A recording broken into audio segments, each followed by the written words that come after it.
আমাদের বোঝা দরকার, জানা দরকার হাসরের ময়দান।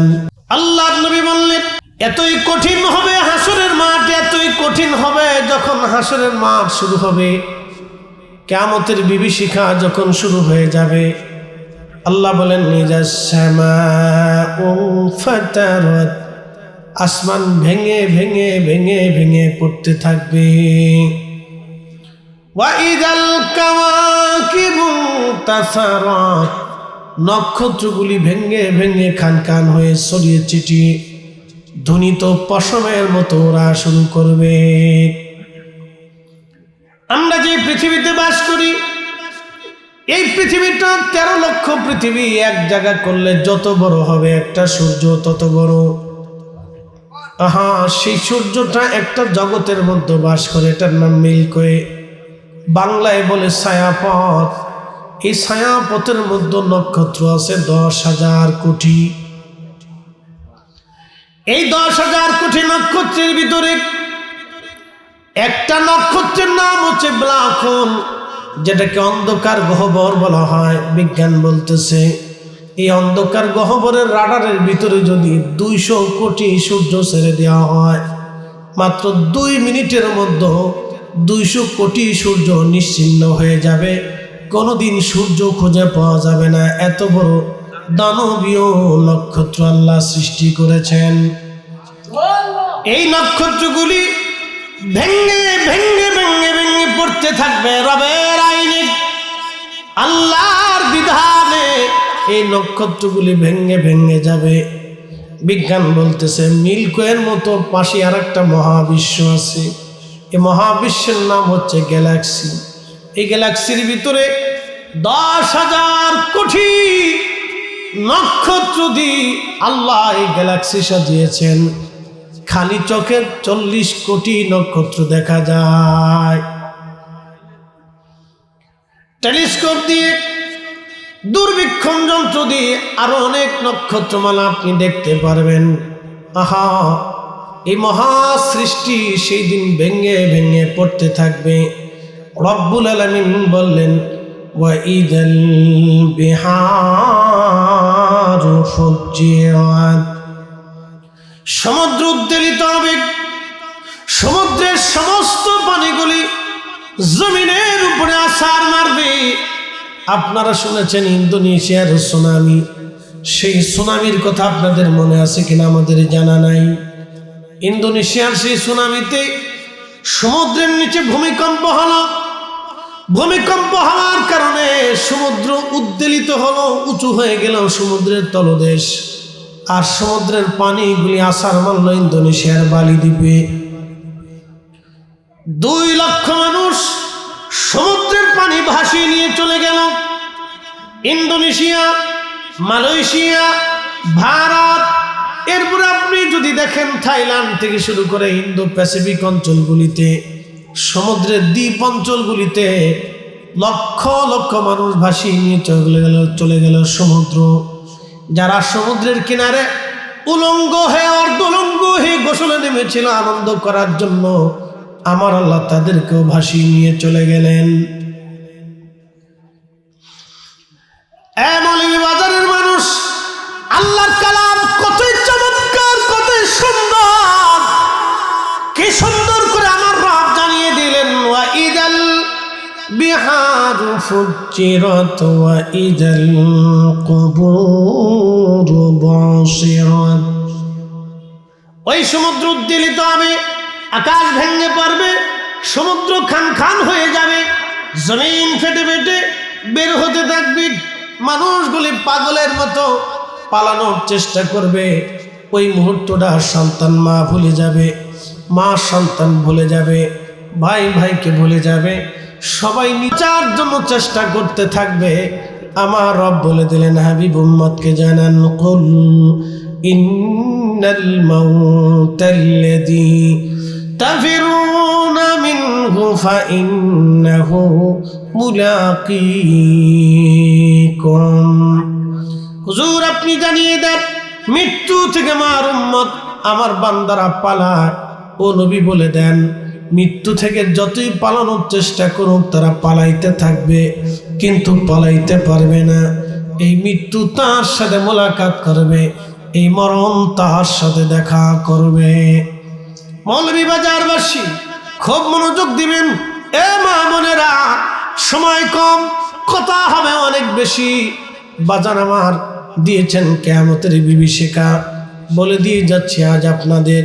এই সময় বৃদ্ধ একেবারে বৃদ্ধ হয়ে যাবে, জোয়ান যারা যুবক থাকবে তারা বৃদ্ধ হয়ে যাবে, চুল দাড়িগুলি ভয়ে পেকে যাবে।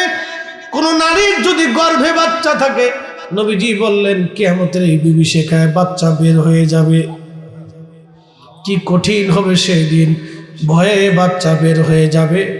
সবাই বাঁচার জন্য পালিয়ে বেড়াইতে থাকবে, কিন্তু পালানোর সুযোগ নাই, পালানোর সুযোগ নাই, পালানোর সুযোগ নাই।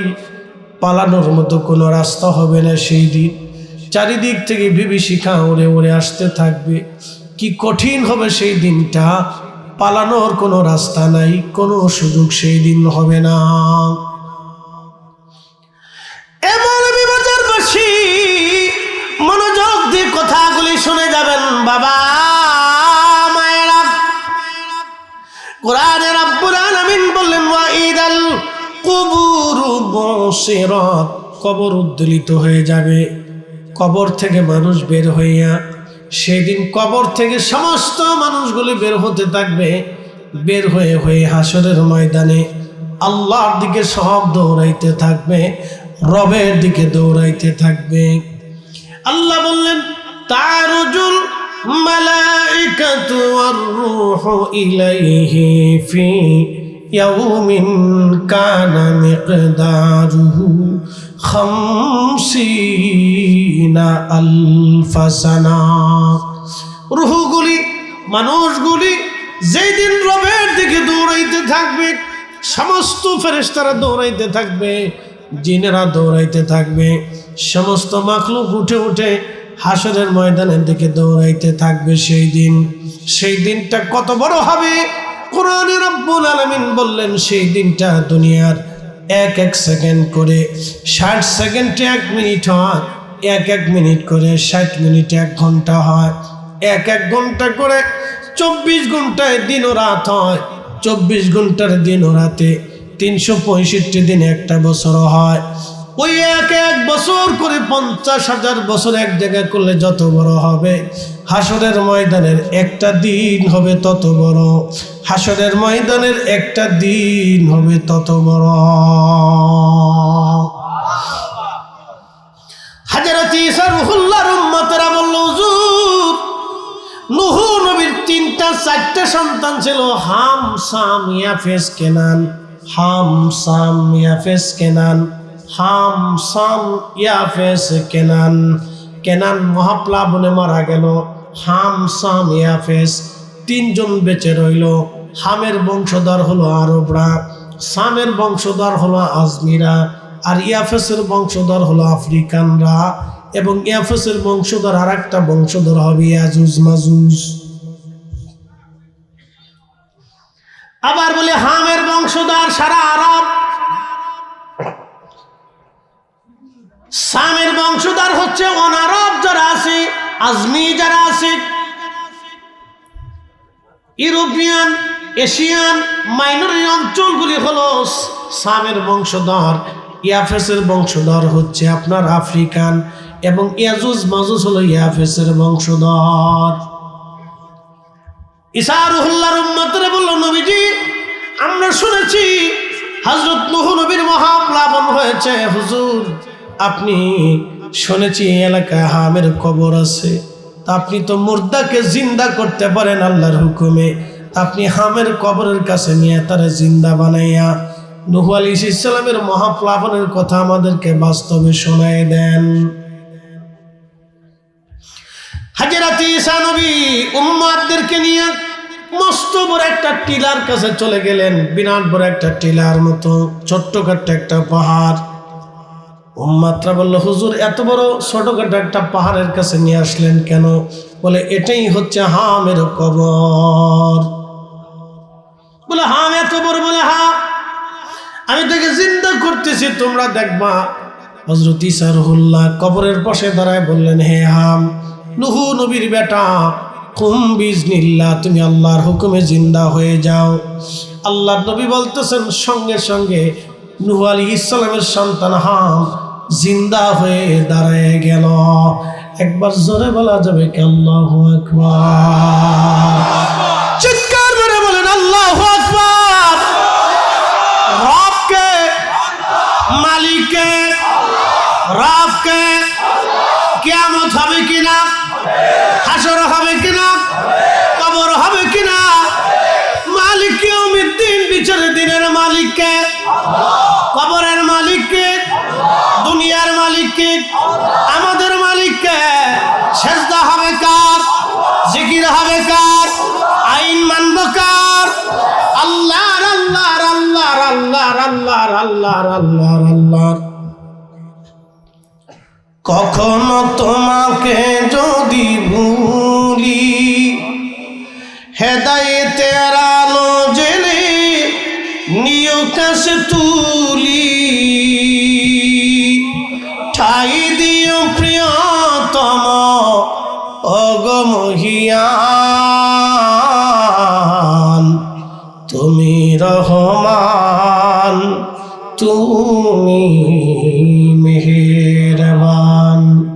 অন্ধ গাহে না শুধু তোমারি গুণগান, বুঝে বুঝে না তবু শান, তুমি রহমান, তুমি মেহেরবান।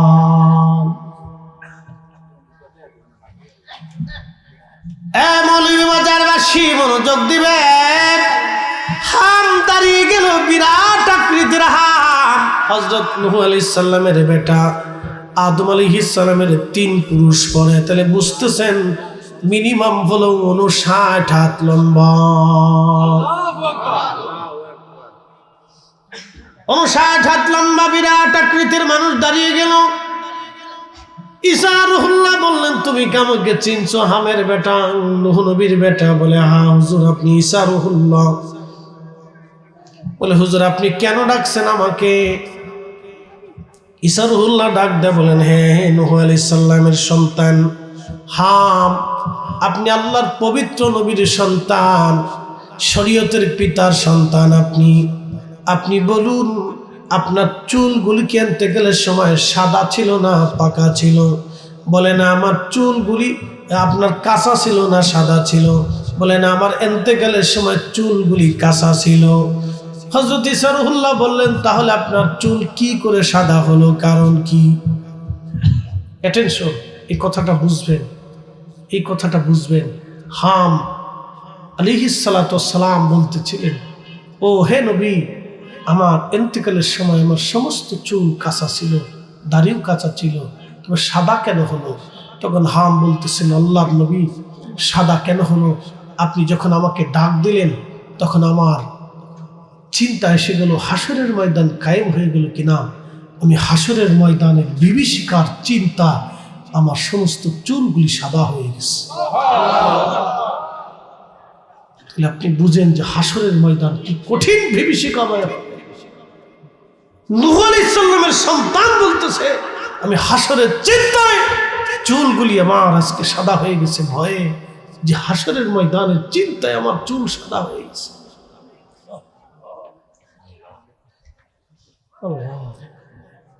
মৌলভীবাজারবাসী মনোযোগ দিবেন। সেই হাসরের দিন দুনিয়ার 50,000 বছর এক জায়গা করলে যত বড়, হাসরের একটা দিন হবে তত বড়। আমাদের দেশে মশা 15 দিন বেঁচে থাকে, অথবা 1 মাস বা তারও কম সময়। একটা মশা তারও কম সময় পর্যন্ত পৃথিবীতে বেঁচে থাকে। আমরা চিন্তা করি, এত অল্প সময়ের জন্য আল্লাহ মশাটাকে কেন বানাইলো? এত অল্প সময় মশাটা কেন বেঁচে থাকে?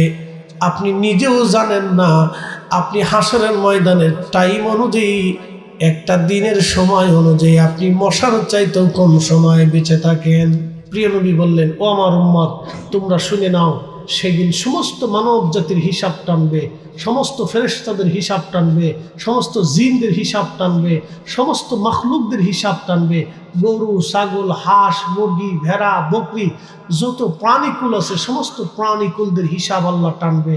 হিসাব টানার পরে সব হিসাব শেষ হওয়ার পরে জমিন খেকোদেরকে আল্লাহ টান দেবে, এদিকে আসো। তাহলে কত লক্ষ বছর পার হবে এবার চিন্তা করেন। গলায় জ্বলাইয়া কিয়ামতের ময়দান বলে খালি হাঁটতে থাকবে। এবার দুনিয়াতে যদ্দুর পারিস বেশি করে খা। কি কথা কন না কেন? খা, যদ্দুর পারিস খা। তবে কিয়ামতের ময়দানের জন্য রেডি থাকিস। বেশি দিন না, মাত্র 60 বছর। ধরে বলেন ঠিক কিনা? মাত্র 60 বছর খাইয়ে যা, তারপরে আর পারবি না। আমার কথা ক্লিয়ার বাবা? মেহেশ্বর বড় কঠিন জিনিস, দাঁড়াইতেই হবে, দাঁড়াইতেই হবে, অবশ্যই দাঁড়াইতে হবে। কথা কন না কেন? দুনিয়াতে যারা সম্মানিত, হাসরের ময়দানে তারা হবে অপমানিত। দুনিয়ার ভিতরে যারা অসম্মানিত, হাসরের ময়দানে হবে তারা সম্মানিত। আল্লাহু আকবার, একসাথে বলেন আল্লাহু আকবার। আল্লাহর ফয়সালা, ইন্না আকরামাকুম ইনদাল্লাহি আতকাকুম। দুনিয়াতে চেহারা দেখে, বংশ দেখে, মেধা দেখে, ডক্টরের ডিগ্রি দেখে, ভাইস চ্যান্সেলর দেখে, অধ্যাপক অধ্যক্ষ দেখে, অনেক বড় মুহাদ্দিস আর শাইখুল হাদিস, মুফতি আজম, প্রিন্সিপাল আজম, এইগুলি দেখে আল্লাহ কিয়ামতের ময়দানে ফয়সালা করবে না। ফয়সালা হবে ইন্না আকরামাকুম ইনদাল্লাহি আতকাকুম। অন্তরে যার ভয় বেশি, হাসরের ময়দানে তার দাম বেশি। অন্তরে যারা আল্লাহর ভয় বেশি, হাসরের ময়দানে তার দাম বেশি। অন্তরে যারা আল্লাহর ভয় বেশি, হাসরের ময়দানে তার দাম বেশি। রিকশাওয়ালা, দিনমজুর, সাধারণ ফকির, মিসকিন কিয়ামতের ময়দানে আল্লাহর দরবারে সম্মানিত হয়ে যাবে। দুনিয়ার অনেক সম্পদশালী রাজা, বাদশা, আমির, ওমরা আর অনেক মন্ত্রী, এমপি, চেয়ারম্যান, মেম্বার কিয়ামতের ময়দানে আফসোস করবে, হাই হাই করছি কি, আজকে লাঞ্ছিত, বঞ্চিত, বঞ্চিত হইলাম। আর ওরা ওসি, ডিসি, এসপি, এরা কিয়ামতের ময়দানে এরা কিয়ামতের ময়দানে লাঞ্ছিত, বঞ্চিত, বঞ্চিত হবে। যারা এসপি অফিসে একজন কৃষককে সেই দিন চেয়ার দেয় নাই, সেই কৃষক কিয়ামতের ময়দানে মাথায় নূরের তাজ পরে আসছে মোল্লার নিচে তারা বসে থাকবে। আর সেই ওসপি, ডিসি তারা কিয়ামতের ময়দানে ঘুষ খাওয়ার, সুদ খাওয়ার জন্য, আকাম্য অকাম্য, ফাসিকি, নারী, দুনিয়ার নিকৃষ্ট কাজ করার জন্য, মানুষ ঠকানোর জন্য কিয়ামতের ময়দানে তাদের গলার উপরে এই সমস্ত মাল ঝুলাই দিয়ে আল্লাহ কিয়ামতের ময়দান মানে ঘুরাইতে থাকবে। একসাথে বলা যাবে না আল্লাহ। প্রিয় উপস্থিতি, খুব মনোযোগ দিবেন। জুমার রজনী, যদিও আজকে জুমার রাত অত্যন্ত গুরুত্বপূর্ণ রাত, এটা সাইয়্যিদুল আইয়াম, দিনের সর্দার। আজকে রাতটাও রাতের সর্দার, সুন্দর রাত। কালকে জুমায় আপনারা আলোচনা শুনবেন। বাবাজি, মৌলভীবাজারবাসী, সেই দিন জমিন খেকরে আল্লাহ এইভাবে কিয়ামতের ময়দানে বিচার করবে। দুনিয়াতে যারা অবৈধভাবে সম্পদ রেখে গেল, যাকাত দিল না, সদকা দিল না, দান করলো না, কিয়ামতের ময়দানে এই সম্পদগুলিকে আমার আল্লাহ একত্রিত করে আমার রব, আমার আল্লাহ সেদিন সর্বাকৃতি বানাইয়া ওই আল্লাহর বান্দার শরীরের মধ্যে পেঁচাই দি, ওই সাপটা তার মুখের মধ্যে কামড়াইতে থাকবে। একটা কথা মনে রাখবেন, আমার রসুল জীবনে কোনোদিন একটা মিথ্যা কথা বলে নাই। ওয়াসাদাকা রাসূলুহুন নবিয়্যুল হাবিবুল কারীম, আমার নবী যা বলেছে তাহা সত্য সত্য সত্য সত্য সত্য। হাত উঁচা করে বলেন ঠিক না বেঠিক? মৌলভীবাজারবাসী, খুব মনোযোগ দিবেন। হাসার কত বেশি কামাই হবে আপনাদেরকে শোনাই দিয়ে যায় আমার রব। ওই যারা দুনিয়াতে অর্থবিত্ত, সম্পদ অবৈধ পন্থায় যারা রুটি রুজি করে গেল, একটা কথা মনোযোগী কথা শুনবেন। আল্লাহর সিদ্ধান্তের বাহিরে একটা ভাতের দানা আপনি বেশি খেতে পারবেন না। কি কথা কন না কেন? বিশ্বাস আছে না নাই? তাহলে যারা সুদ করে, ঘুষ করে, আকাম করে, ওয়াকাম করে, অন্যায়ভাবে সম্পদ রুটি রুজি করে, তারা আল্লাহর সিদ্ধান্তের বাহিরে খেতে পারে না, খেতে পারে না, খেতে পারে না। খুব মনোযোগ দেবেন। হাসরের মাঠে নিয়ে চলে যাই। এই সমস্ত রক্ত খেক, জমিন খেক, মানুষের ঘাম নষ্ট করা, অর্থ গরিবের হক নষ্ট করা, এই সমস্ত ব্যক্তিদের সম্পদগুলি সেই দিন গলার মধ্যে সর্প বানাইয়া গলার মধ্যে লটকিয়ে দেওয়া হবে। এই সাপগুলি মুখের মধ্যে কামড় দিয়ে সমস্ত মুখের গোশতগুলি, চামড়াগুলি ছিঁড়ে নিয়ে চলে যাবে, আবার গোশত হবে, আবার কামড়াবে। নবীজি বললেন, আমার উম্মত তোমরা শোনো, একবার না দুইবার না, একবার কামড় যদি দেয় 40 বছর পর্যন্ত বিষের ক্রিয়া শরীরের মধ্যে যন্ত্রণা চলতে থাকবে। এত কঠিন হবে সেই দিন। আল্লাহর নবী ডাক দিয়ে বলেন, উম্মত রে, সেই দিন জিন জাতির হিসাব হবে, ফেরেশতাদের হিসাব হবে। বুঝতে পারতেছেন, ফেরেশতার একটা দুইটা ফেরেশতা না, কোটি কোটি বিলিয়ন ট্রিলিয়ন কোটি কোটি কোটি কোটি, কত কোটি হবে আমাদের জানা শোনার বাইরে। আপনার কম্পিউটার ল্যাপটপে যদি আপনি কোটির হিসাব ধরেন তো কোটির সংখ্যা শেষ হয়ে যাবে, কিন্তু ফেরেশতার সংখ্যা শেষ হবে না, ঠিক কিনা? এই সব ফেরেশতাদের হিসাব আল্লাহ নেবেন। তাহলে বুঝেন হাসরের মাঠ কত বড় হবে, কত দিন টাইম হবে। আল্লাহ নবী বলেন, ফেরেশতাদের হিসাব হবে, জিন জাতির হিসাব টানবে, মানব জাতির হিসাব টানবে, গরু ছাগলের হিসাব হবে। বলে, হুজুর আবার কি কইলেন, গরু ছাগলের হিসাব দিয়ে কি হবে? উত্তর পাড়ার গরু দক্ষিণ পাড়ার গরুর সাথে মারামারি করছিল, সেই দিন গরুটা মামলা করবে, আল্লাহ আমার উত্তর পাড়ার গরুতে মারছিল, আমি বিচার চাই। আল্লাহ বলবে, তোমার যেমনে গুতাইছিল তুমি আমনে গুতাও, তুমি ওইভাবে মারো। একবার জোরে খান আল্লাহু আকবার। খুব মনোযোগ দিয়ে কথাগুলি শুনবেন। কুত্তায় বিচার দেবে, আরাব আমার সে মারছিল, বলে তোমার যেমনে কামড়াইছে আজকে তুমি ওইভাবে কামড়াও, সেইভাবে কামড়ানো হবে। আমার রব সেই দিন বিচার শুরু করবে। কুকুর জাতির বিচার হবে, গরু জাতির বিচার হবে, ছাগল জাতির বিচার হবে, মহিষের বিচার হবে, বাঘের বিচার হবে, হরিণের বিচার হবে, সাপের বিচার হবে। এরপরে যত প্রাণী আছে সব প্রাণীর বিচার হবে, সব প্রাণীদের বিচার হবে, জিনদের বিচার হবে, ফেরেশতার হবে। মানব জাতির হওয়ার পরে ওই যে যারা দুনিয়াতে গরিব মানুষের রক্ত খেকো যারা ছিল, সেই দিন ওই যে সাপে কামড়াইতে থাকবে, কামড়াইতে কামড়াইতে কোটি কোটি বছর পার হয়ে যাবে। ততদিনে বাটাম চালানে ওর জান শেষ। আমাদের ফরিদপুরের ভাষায় কয় বাটাম চালান, ততদিনে বাটাম চালান দিয়ে ওর জান শেষ করে ফেলবে। কুসুমবাগবাসী, মৌলভীবাজারবাসী, মনোযোগ দিয়ে কথাগুলি শুনবেন। হাসরের ময়দানে আবার নিয়ে যাচ্ছি আপনাদেরকে। কত কঠিন হবে হাসরের ময়দান। খাক নবীজি বললেন, আমার উম্মতরে হাসরের ময়দান কত কঠিন হবে। হাসরের ময়দানে হাউজে কাউসারের পানির তৃষ্ণা, মানুষগুলি জিহ্বা কুকুরের জিহ্বার মতো ঝুলতে থাকবে। সারা বিরাট বড় হাসরের ময়দানে হাউজে কাউসার ছাড়া আর কোনো পানি থাকবে না গো।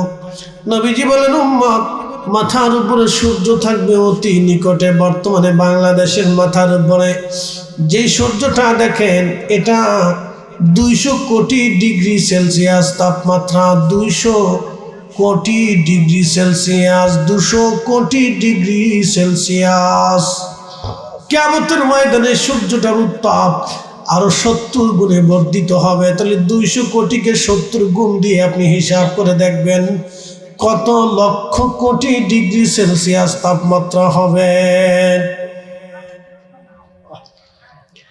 এই তাপমাত্রা সূর্যটা হাসরের ময়দানে তাপ বিকিরণ করবে। নবী বলেন, উম্মতরে হাসরের ময়দানে এত বিভীষিকাময় হবে, মানুষ এবং পশু জাতির ঘামগুলি বের হয়ে জমিনে ছড়িয়ে যাবে।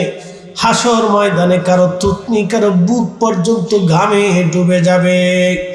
আহা, মানুষ পাগলের মতো হয়ে যাবে, পাগলের মতো প্রলাপ বকতে থাকবে।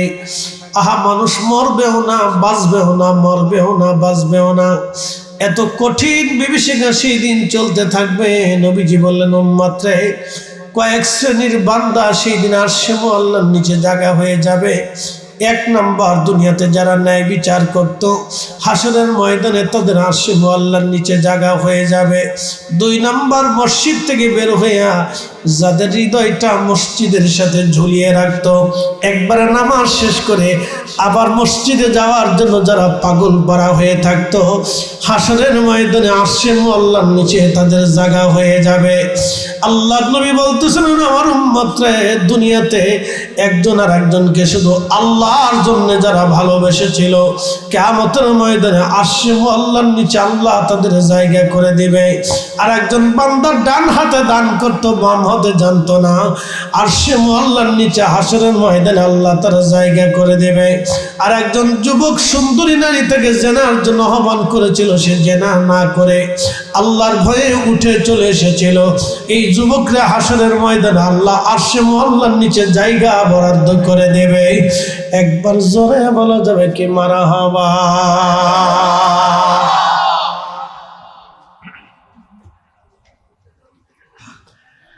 ওই দিনে সারা আর কারা হাসরের নিচে জায়গা হবে না রে মুসলমান। কঠিন সেই দিন, পানির পিপাসায় মানুষের জিহ্বাগুলি কুকুরের জিহ্বার মতো ঝুলতে থাকবে। কে রাশিয়ার প্রেসিডেন্ট, কে চীনের প্রেসিডেন্ট, কে আমেরিকার প্রেসিডেন্ট, কে ভারতের প্রেসিডেন্ট, কে ভারতের প্রধানমন্ত্রী, কে উত্তর কোরিয়ার প্রেসিডেন্ট, কে দক্ষিণ কোরিয়ার জাপানের প্রেসিডেন্ট, কে সৌদি আরবের বাদশাহ, কিয়ামতের ময়দানে কানা পরিচয় হবে না। কথা কর না কেন? সব সমান হয়ে যাবে, সব লেংটা লেংটা লেংটা, কাপড় শীত থাকবে, শুধুমাত্র আমার রসুলকে পোশাক পরিহিত থাকা হবে। একসাথে বলেন আল্লাহু আকবার। সর্বোচ্চ সম্মানের আসনে নবীকে আসীন করা হবে সেই দিন। উত্তম মুকুট পরিহিত করে রাজা ধীরাজের মতো আল্লাহ সাজিয়ে গুছিয়ে তার রসুলকে বসিয়ে রাখবে মহা সম্মানে। আসা আইয়াবাসাকা মাকামাম মাহমুদা, সেই নবীর ইজ্জতের চাদর ধরে যারা টানবে, আমরা তাদেরকে 1 সেকেন্ডের জন্য মানব না, জীবন থাকতে মানব না। কথা বলবে ঠিক কিনা?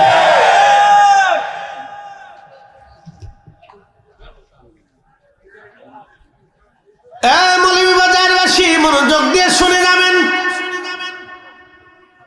সূরা তাকাসুরের তাফসীরের মধ্যে এসেছে, সে হাসরের ময়দানে সমস্ত ফেরেশতারা সিজদার মধ্যে থরথর করে কাঁপতে থাকবে। সমস্ত মানব জাতি, জিন জাতি সিজদার মধ্যে পড়ে কাঁপতে থাকবে। শুধু নবীরা সেই দিন বসে থাকবে, তাদের কপালের চামড়াগুলি ঘুষিয়ে যাবে চিন্তায়। গুনার কারণে না, নবীরা মাসুম, তারা গুনার কারণে চিন্তিত হবে না। আল্লাহর কাহারিয়াত রাগ দেখে নবীরা চিন্তায় পড়ে যাবে, আজকে প্রভুর রাগ কে কমাবে, কে প্রভুকে খুশি করবে, আজ কে আজকে রাব্বে কারীমকে সন্তুষ্ট করবে। নবীরা চিন্তায় পেরেশান হয়ে যাবে। কেমনে আল্লাহকে খুশি করা যায়, কি করে আল্লাহকে খুশি করা যায়? নবীরা চিন্তায় পেরেশান হয়ে যাবে, গুনার কারণে না, বরং আল্লাহকে খুশি করার জন্যে। সেই দিন সব আদম সন্তানরা হাসরের ময়দানের বিভীষিকা সহ্য করতে না পেরে দৌড়াইয়া আদম সফিউল্লাহর সামনে দাঁড়ায় দাঁড়ায় কান্দবে আর বলবে, আদম রে, তোমারে আমার রব সফিউল্লাহ বানাইছিল, আদর করে জান্নাতে আল্লাহর কুদরতি হাতে তোমার নকশা এঁকেছিল। আদম রে, জান্নাতের ভিতরে আদর করে তোমার আল্লাহ বানাইছিল, তোমাকে আবুল বাশার বানাইছে, তুমি আমাদের বাবা। আজকে হাসরের ময়দান সহ্য হয় না গো আব্বা জান, আপনি আল্লাহর দরবারে যাই আল্লাহর কাহারিয়াত কমায় আসেন, হয় আল্লাহ বিচার করুক, আল্লাহ আমাদেরকে ক্ষমা করে দিক, আপনি দয়া করে যায় বলেন। আদম বলবে, না না, আমার সন্তানরা আমার কাছে এসে আজ কোনো লাভ হবে না, আমার কাছে এসে লাভ হবে না, আল্লাহর কাহারিয়াত রাগ মিটানোর কোনো সুযোগ আমার নাই, তোমরা চলে যাও অন্য কোনো নবীর কাছে। সব হাসরবাসী দৌড়ে আসবে নূহ আলাইহিস সালামের কাছে। নূহ নবী একই কথা বলে দিবে, চলে যাও। সব হাসরবাসী দৌড়ে আসবে দাউদ দাউদ আলাইহিস সালামের কাছে, বলবে দাউদ রে, আল্লাহ তোমাকে সুরের মুজিজা দিয়েছিল, এত সুন্দর লাহান আল্লাহ তোমার দিয়েছিল, তোমার লাহান শুনিয়া পশু পাখিরা মারা যাইতো, তোমার ওই সুরের জবুর তেলাওয়াত শুনে পাখি মারা যাইতো, তুমি একটা জবুর 70 সুরে সুরে তুমি পড়তা। অতএব সুর নিয়ে যারা হিংসা করে, সুর দিয়ে ওয়াজ করাকে যারা বেদাত মনে করে, সব কয়টাই বর্তমান জমানার কাউয়া। নাম দিছি কাউয়া। নাম কি দিছি? কাউয়া। সুরের বুঝবে কি? ও কাউয়া তো খালি কাকা কাকা কাকা কাকা করে। আল্লাহ দাউদ আলাইহিস সালামকে সুর দিছিল। ওই যে সাফাই নবাবগঞ্জের এক কাউয়া আছে, কয় সুর দিয়ে ওয়াজ করা বেদাত, বেদাত, খালি সুর দিয়ে ওয়াজ করা বেদাত, বুকের উপরে হাত বেঁধে নামাজ পড়া, নাভির নিচে হাত বেঁধে নামাজ পড়া বেদাত। ওর কাছে খালি বেদাত শিরিক, বেদাত শিরিক। কি এক পাগল! দেখলে মনে হয় যে একটা পাগল কোথার থেকে আসছে। আমি নাম দিছি কাউয়া। কি নাম দিছি? কাউয়া। কষ্ট হইতেছে আপনাদের? সুন্দর নাম দিছি কাউয়া। মুসলমান খুব মনোযোগ দিবেন। দাউদের কাছে যাও। দাউদ আলাইহিস সালাম বলবে না, আজকে আমার দ্বারা সম্ভব না, অন্য কারো কাছে যাও। সবাই দৌড়াইয়া ইব্রাহিম খলিলুল্লাহর কাছে আসবে। ইব্রাহিম, আপনি তো খলিলুল্লাহ ছিলেন, আজকে আমাদেরকে উপকার করেন। ইব্রাহিম বলবে না, তোমরা অন্য কারো কাছে যাও, আমার দ্বারা আজকে সম্ভব হবে না। সবাই দৌড়াইয়া মুসা কালিমুল্লাহর কাছে আসবে। মুসা নবী বলবে, তোমার তো কালিমুল্লাহ বানানো হয়েছিল, আল্লাহর সাথে তুমি কালাম করতে গো নবী, আজকে আল্লাহর সাথে কালাম করে বলে আমার দ্বারা সম্ভব না, অন্য কারো কাছে যাও, তোমরা অন্য কারো কাছে চলে যাও। সবাই দৌড়াইয়া হাজরাত ঈসা রুহুল্লাহর কাছে আসবে। বলবে, ঈসা রে, তোমার আল্লাহ রুহুল্লাহ বানাইছিল, তুমি আমাদের কাছে সাহায্য করো। ঈসা রুহুল্লাহ বলবে, হাসরবাসী, কারো কাছে গেলে আজকে কাজ হবে না, কাজ হবে না, কাজ হবে না। আমি ঈসা নবী যার উম্মত হয়েছি, তিনি রাহমাতুল লিল আলামিন, ওই নবীর দরজা ছাড়া আজকে লাভ হবে না। তোমরা তাড়াতাড়ি রাসূলের কদমে যাও, তিনি শাফিউল মুজনিবিন, রাহমাতুল লিল আলামিন, তিনি হাবিবুল্লাহ। ওই নবী ছাড়া আল্লাহকে আজকে কেউ খুশি করতে পারবে না। একবার জোরে বলেন না ইয়া রাসূলুল্লাহ, জোরে জোরে বলেন না ইয়া রাসূলুল্লাহ, বলেন না ইয়া হাবিবাল্লাহ। শ্রেষ্ঠ নবী দিলাম রে তরিয়ে নিতে রোজা হাসরে, ঠিক না? শ্রেষ্ঠ নবী দিলাম রে তরিয়ে নিতে রোজা হাসরে, পথ না ভুলি তাই তো দিলে পাক কোরআনের বাণী, খুদা তোমার মেহেরবানি। সুন্দর ফুল সুন্দর ফল, মিঠা নদীর পানি, খুদা তোমার মেহেরবানি। হাসরবাসী দৌড়াইয়া দৌড়াইয়া আমার নবীজির সামনে দাঁড়ায় দাঁড়ায় হাসরবাসী কাঁদতে থাকবে। উম্মতের কান্না দেখে আমার রাসূল আর সহ্য করতে পারবে না, ডাক দেয়া বল, উম্মত রে, তোমরা দাঁড়াও, আমি আসতেছি।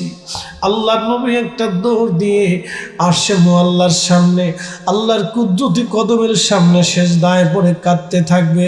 ইয়া রব হাবলি উম্মতি, ইয়া রব হাবলি উম্মতি। আল্লাহর নবী বলতেছেন, তখন আমার আল্লাহ আমার কালবের ভিতরে তাহার প্রশংসা ঢেলে দিবেন, তারা হাম ঢেলে দিবেন। আমি আল্লাহর প্রশংসা করতে থাকবো, উত্তম শব্দ দিয়ে আল্লাহর গুণগান করতে থাকবো। আল্লাহর গুণগান করার পরে আমার রব আমার আল্লাহ রাজি হয়ে যাবে, খুশি হয়ে যাবে, নরম হয়ে যাবে। আমার আল্লাহ ডাক দিবে, বন্ধু মাথা উঠাও, আজকে সেজদায় পড়ে তুমি কি জন্য কান্দো? নবীজি বলবেন, উম্মত রে, আমি সেই দিন আল্লাহর দরবারে সেজদায় পড়ে কাঁদবার বলবো, ইয়া রব হাবলি উম্মতি, আল্লাহ আমার উম্মত বড় গুনাহ করে ফেলছে, আল্লাহ আমার উম্মত অন্যায় করে ফেলছে, আমার উম্মত গুনাহ করে ফেলছে। আল্লাহ আল্লাহ ডাক দিবে, বন্ধু মাথা উঠাও, তোমার সেজদায় পড়ে কাঁদার জন্য হাসর কায়েম করি নাই। হাবিব আজকে আপনার হাতের মধ্যে হামদের পতাকা দিয়ে দিলাম, আপনার হাতে সুপারিশের পতাকা দিয়ে দিলাম। আপনি যাকে খুশি তাকে নিয়ে আপনি নবী আগে জান্নাত ফুলসিরাত পার হয়ে জান্নাতের দরজা খুলবেন। আজকে আপনার আগে কেউ জান্নাতে যাইতে পারবে না, আপনার উম্মতের আগে কেউ জান্নাতে ঢুকতে পারবে না। একটা জবান বন্ধ থাকবে না, চিৎকার মেরে বলেন আল্লাহু আকবার। আমরা সেই নবীর উম্মত, সেই নবীর উম্মত, সেই রাসূলের অবমাননা আমরা কখনোই মেনে নেব না, আমার বাপ হলেও মানব না। কথা বলেন, হাত উঁচু করে বলেন, ঠিক না বেঠে? আরে তাকবীর, আল্লাহু সারা, আল্লাহু সুন্নাতুল জামা, তাকবীর। যার কারণে জগত সৃজন রে দেখো চন্দ্র সূর্য তারা শূন্য ভরে, আসে আচল চলে দাঁড়া ধরে, নবী পদবিনে ভাব সবই মিশে।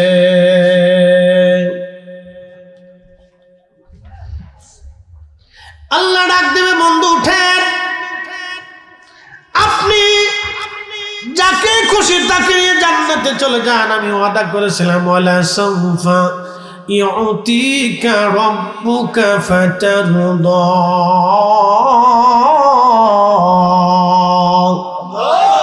আপনাকে খুশি করতে চেয়েছি, আপনি জানলে খুশি হবেন। হুজুর আপনি যান, মাথা উঠান, উম্মত নিয়ে জান্নাতে চলে যান। সাহাবীরা বলেন, হুজুর আপনি কেমনে খুশি হবেন? নবী বললেন, ওই সময় আমি আমার একটা উম্মত সারা জান্নাতে যাব না, যাব না, যাব না। একসাথে বলেন, ইয়া রাসূলুল্লাহ। ওই নবীর দুরূদ আমরা ছাড়ব না? জোরে বলেন, আরো জোরে। জোর হয় না কেন? জোরসে বলো, আরো জোরে। বেদাতের ফতোয়া নিয়ে গাট্টি বুকসা ভাঙ্গা কম্বল মোড়া দিয়ে খেতার নিচে নিয়ে শুয়ে থাকুক, ওই বেদাতের ফতোয়া দেখার টাইম আমাদের নাই। আমরা ঘরে ঘরে নবীর দুরূদ সালাম চালু করার জন্য মিলাদ মাহফিল, কোরআন খতম চালু রাখতেই হবে। হাত উঁচা করে বলেন, হাত উঁচা করে বলেন, দু হাত উঁচা করে বলেন, ঠিক না বেঠে?